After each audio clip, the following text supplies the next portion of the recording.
Cette semaine les amis, c'est l'heure de sortir vos plus belles maracas. On retrouve l'ambiance animée du Mexique pour la 19e manche du championnat. Et après les rebondissements du Grand Prix des États-Unis, on va en profiter pour faire un petit peu le point ensemble. Alors où on en est?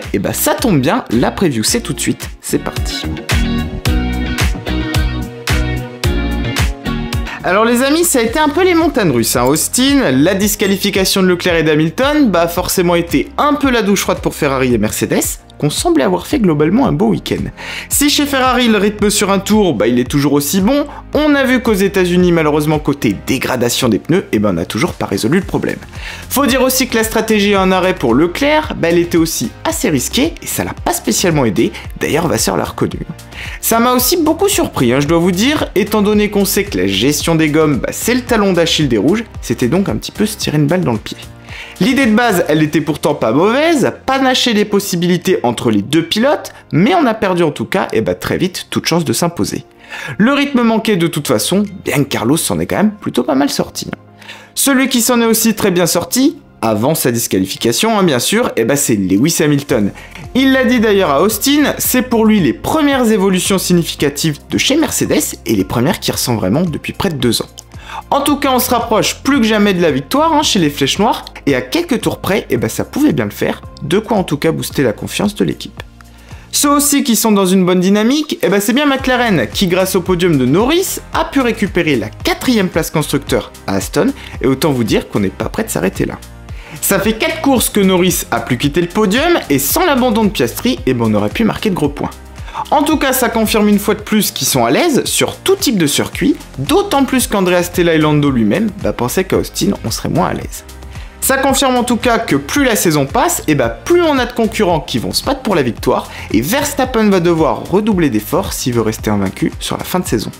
Les problèmes de frein l'ont sûrement pas aidé à Austin, mais c'est au moins la preuve que désormais, il a plus de marge et qu'il doit sortir 100% de sa monoplace. Mexico, ça va en tout cas nous apporter d'autres réponses, et sur un tracé aussi spécifique que celui des frères Hermanos Rodriguez, on pourrait à mon avis avoir quelques surprises. D'ailleurs, un petit tour de la piste, est-ce que ça vous dit? Ça tombe bien, on voit ça ensemble tout de suite, c'est parti. Alors les amis, le circuit de Mexico, c'est l'une des pistes les plus complexes du championnat. Tout simplement parce qu'il a beaucoup de spécificités, malgré le fait que ce soit l'un des plus courts de la saison, seulement 4 km 304 pour 17 virages. En premier lieu, l'altitude. Le circuit est niché à près de 2285 mètres, c'est donc le plus haut de l'année, et ça, ça joue un rôle prépondérant, puisqu'au niveau aérodynamique, on retrouve sur nos F1 des ailerons aussi volumineux qu'à Monaco, et pourtant, ça n'empêche pas d'atteindre dans la ligne droite l'une des vitesses les plus élevées de la saison, près de 360 km/h. La raison, c'est qu'à cette altitude, l'air est moins dense, il y a moins de résistance, ce qui permet aux voitures d'atteindre ces vitesses aussi élevées. Côté ingénieur, je peux vous dire que c'est pas le tracé le plus évident non plus. En général à Mexico, la piste est sale et a très peu de grippe, ce qui facilite pas les réglages. Couplé à ça, le tracé, il comporte à la fois des courbes rapides qui nécessitent une voiture vive et réactive avec un appui grande vitesse, mais dans le même temps, on a aussi toute la partie du stadium très lente. Bref, vous l'aurez compris, on fait quand même face à un véritable casse-tête. Les points chauds, c'est l'enchaînement des premiers virages où on peut dépasser et où il faut négocier une bonne sortie pour la deuxième ligne droite, le passage DS du 7 au 11, très technique, et puis bien sûr le stadium où on peut perdre beaucoup de temps et qui nous ramène sur la ligne droite des stands. 71 tours au programme dimanche et 3 zones de DRS pour seulement 2 zones d'activation. Petit coup d'œil ensemble sur le championnat. Alors, grâce à la disqualification d'Hamilton et au DNF d'Alonso, Sainz et Norris en profitent pour se rapprocher et Perez pour prendre un petit peu le large. Gasly, grâce à son beau Grand Prix, se replace dans le top 10 en prenant le meilleur sur Lance Stroll.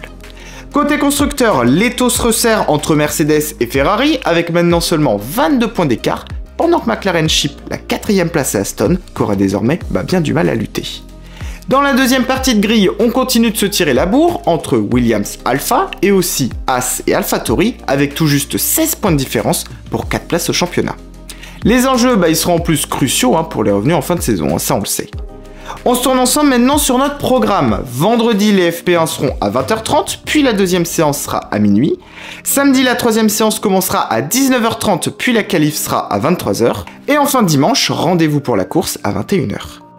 Les amis, c'est la fin de cette vidéo, j'espère qu'elle vous a plu. N'oubliez pas de vous abonner à la chaîne. On a d'ailleurs tout récemment passé les 4000 abonnés, donc merci à vous tous pour le soutien. Nous, on se retrouve très vite pour du nouveau contenu, alors d'ici là, portez-vous bien et à bientôt sur la chaîne.